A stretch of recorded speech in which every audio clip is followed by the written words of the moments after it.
Good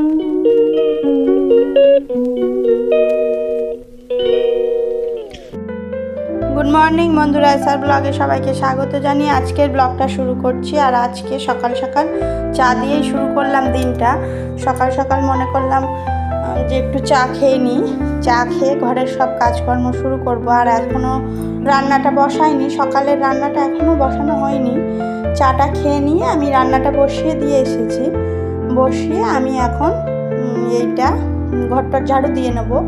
সকালে রান্না করব হচ্ছে পেঁপে আলুর তরকারি বসিয়েছি, আর অল্প কিছু পটল রয়েছে, একটু পটল ভাজা করব। আর সকালের রান্নাটা মোটামুটি বসিয়ে দিয়ে এসেছি। আর আমার শাশুড়ি মা ভাতটা করছেন, আর ভাত হবে আর পেঁপে আলুর তরকারি হবে। আর যেহেতু পুজোর সিজন, ওই জন্য খুবই তাড়াতাড়ি রান্নাবান্না সেরে নেব। নিয়ে আমি ঘরের কাজ টাজ সেরে নিচ্ছি, নিয়ে রান্নাবান্না করে নেব। নিয়ে আমি দোকানে যাব, কেননা দোকানে যেতে হবে। এই পুজো কটা দিন আমাকে একটু তাড়াতাড়ি দোকানে যেতে হবে, কেননা যেহেতু পুজো দোকানে একটু চাপ থাকে, ওই জন্য। আর দেখো বন্ধুরা, সকালে ঘরটার ঝাড়ু দিয়ে ঘর মুছে নিয়েছি। নেওয়ার পরে এখন দুপুরবেলা না, এখন বাজে ঘড়িতে 10টা, 9:30 10টা বাজে। আর এখন আমি মাছ কেটে নিয়েছি, এখন রান্নাটা এক্ষুনি বসিয়ে দেবো, কেননা মাছ তরকারি কেটে নিলাম। আর তাড়াতাড়ি রান্না করতে হবে, এখনও স্নান পুজো বাকি রয়েছে, ওগুলো মনে করছি পরে করব। মাছ তরকারিটা আগে রান্না করে নিই। আর এই যে দেখো বন্ধুরা, ভোলা মাছ এনেছিল আজকে, আর ভোলা মাছগুলো এখন ভেজে নেব খুব তাড়াতাড়ি করে। আর দেখো মাছের চোয়ালগুলো আমি একটু ওইগুলো ভাজা খেতে ভালোবাসি। ভাজা কীরকম, ওইগুলো একটু চালের গুঁড়ো মাখিয়ে লবণ লঙ্কা দিয়ে একটু পেঁয়াজ রসুন কেটে দিয়ে ওটাকে ভাজলে বেশ পকোড়ার মতন কড়মড়ে হয়, ওগুলো খেতে ভালো লাগে, ওই জন্য রেখে দিয়েছি। কিন্তু এখন অত স্বাদ করে খাওয়ার সময় নেই, খুব তাড়াতাড়ি দোকানে যেতে হবে। রেখেছিলাম, যদি সময় হয় করে নেব। আর এই রান্নার ফাঁকে ফাঁকে সকালে যেহেতু টিফিনটা খাইনি, আর এই যে দেখো বন্ধুরা, পটল ভাজা আর এই পেঁপে আলুর তরকারিটা সবাই সকালে খাওয়ার পরে এখন আমি কড়াইটা খালি করে নিয়েছি। নেওয়ার পরে আমি মাছ ভাজাটা বসালাম। আর সকালের রান্না খাওয়া দাওয়া কমপ্লিট সবার। আর ওই মাছের চোয়ালগুলোর কথা বলছিলাম, ওইগুলো খেতে খুব টেস্ট লাগে। আমার দিদি শাশুড়ি যে ছিলেন, ওনার থেকে এই খাওয়াটা আমি শিখেছি। উনি এইভাবে করতেন আর বলতেন যে খাবে এইভাবে, পেঁয়াজ রসুন দিয়ে, চালের গুঁড়ো দিয়ে, লবণ লঙ্কা গুঁড়ো দিয়ে, হলুদ গুঁড়ো দিয়ে ওটা মাখিয়ে টাইট করে মাখিয়ে ওটাকে ভাজতে হবে ডুবো তেলে ভেজে, ওটা বেশ খেতে ভালো লাগে, ওই জন্য। আর এই যে দেখো মাছগুলো সমস্ত ভাজা হয়ে গেছে।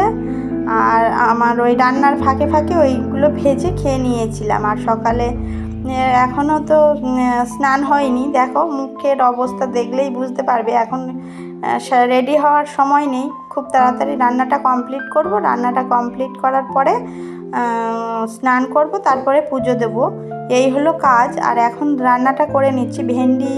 একটু আলু দিয়ে ভেন্ডি দিয়ে একটু তরকারি করব, সর্ষে বাটা দিয়ে মাখাটাই করব।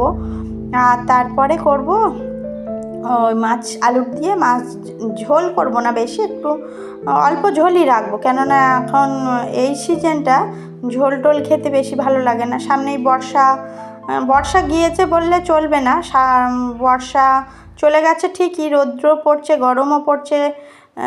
কার্তিক মাস পড়েই গেছে, আশ্বিন মাস পড়ে গেছে, কিন্তু তাও বৃষ্টি হচ্ছে। এখন বৃষ্টি হচ্ছে, আবার রোদ্দুর, আবার বৃষ্টি, এরকম করেই চলছে। আর দেখো আমি মাছগুলো সমস্ত ভেজে নামিয়ে রেখেছি সাইডে, আর 2 কড়াইতে 2টো তরকারি চাপিয়ে দিয়েছি। ওইটায় ভেন্ডি ভাজা বসিয়েছি, আর এটা মাছের আলুটা দিয়েছি। আর মশলাটা দিয়ে কষিয়ে নিলেই আমার রান্না কমপ্লিট। দেখো বন্ধুরা, তরকারি ফাইনাল লুক, মাছের ঝোল আর ভেন্ডি দিয়ে সর্ষে বাটা তরকারি। আর সকালের এই যে পটল ভাজা আর ওই পেঁপের তরকারি ছিল, এইগুলোই ব্যাস, সেরকম কিছুই না। আর আমি এক্ষুনি চলে যাব, এখন ঘড়িতে বাজে 12টা, আর এখনই আমি চলে যাব। দেখো বন্ধুরা, সকালের বিছানা গোছানো তোমাদের সাথে শেয়ার করা হয়নি, আমি সম্পূর্ণ সব বিছানাটা গুছিয়ে নিয়েছিলাম।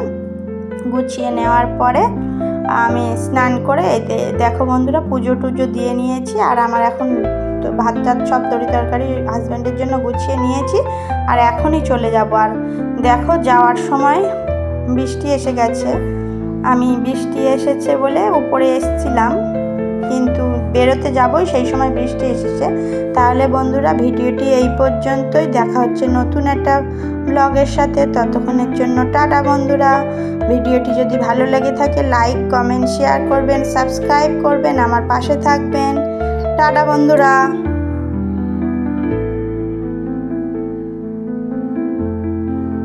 আমি এই দোকানে যাব বলে রেডি হয়ে গেছি, সব গুছিয়ে নিয়েছি, বেরোতে যাব, তার মধ্যে বৃষ্টি। আর উপরের শ্যাডো জানলাগুলো তো বন্ধ করা হয়নি, আমি খুলে রেখেছিলাম যেহেতু গরম ছিল, ওই জন্য বৃষ্টি ছিল না, আবারও এলাম বন্ধ করার জন্য। তাহলে টাটা বন্ধুরা।